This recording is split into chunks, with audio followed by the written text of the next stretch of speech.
right, I wasn't going to read this one, but I think I'm going to now. It's called Four Dead Men. And now I think we're going to imagine that they fell into Natalie's manhole, which is how they died. Four Dead Men. He took a solitary walk across the region. He couldn't stop, he couldn't stop, he couldn't pause, he couldn't stop. He sought to circle the space.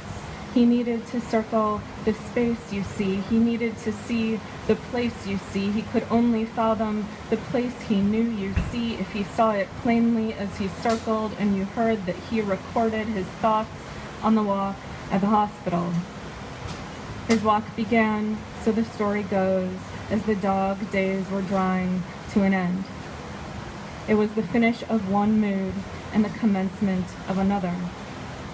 He was going to conclude on moving. He knew, you see, he would eventually break down immobile, you know, only realizing in retrospect, after the act of walking, but before recording, that he could remember the faces he encountered if he began to watch once more, if he took a walk around the region in his mind, if he recalled the damage that he'd done and wrote it down. At that time, this man, this first dead man, was attempting to make things appear. You see, he was attempting to reclaim that which in his mind had wholly vanished. He was feeling, in fact, a little apparitional.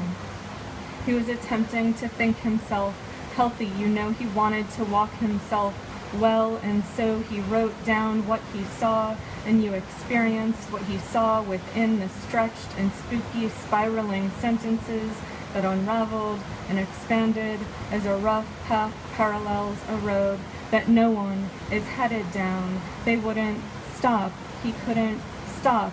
He disclosed, you know, in prose, the destruction of important historical buildings.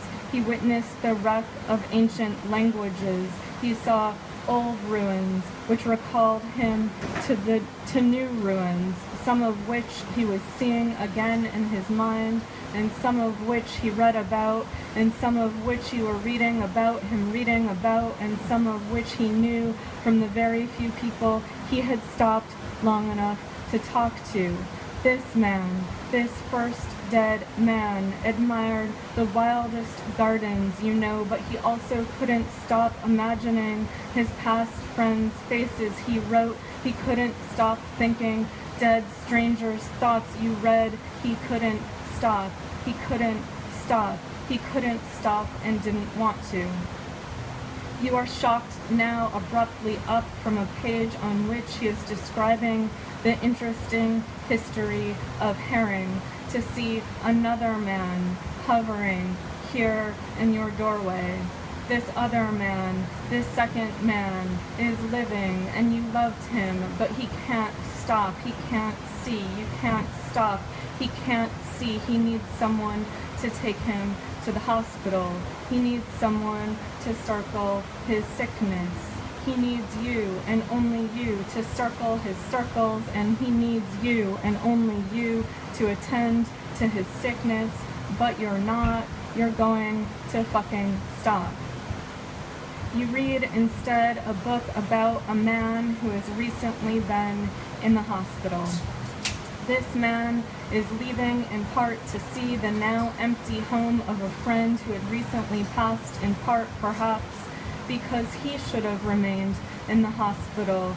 Instead, this man, this third man dead, is visiting his friend's home just after he died, a suicide, with the hope that he, this third dead man, could inhabit again the tone and humor and luminous, brilliant, beautiful, significant, wonderful, loving, tortured, sorrowful, stagnant, angry, awesome, puzzled, tragic, hurtful, magic, difficult mind of his dear friend during the time in which he still survived, when this man was not yet ill, but lived instead to write about architecture and remarkable buildings.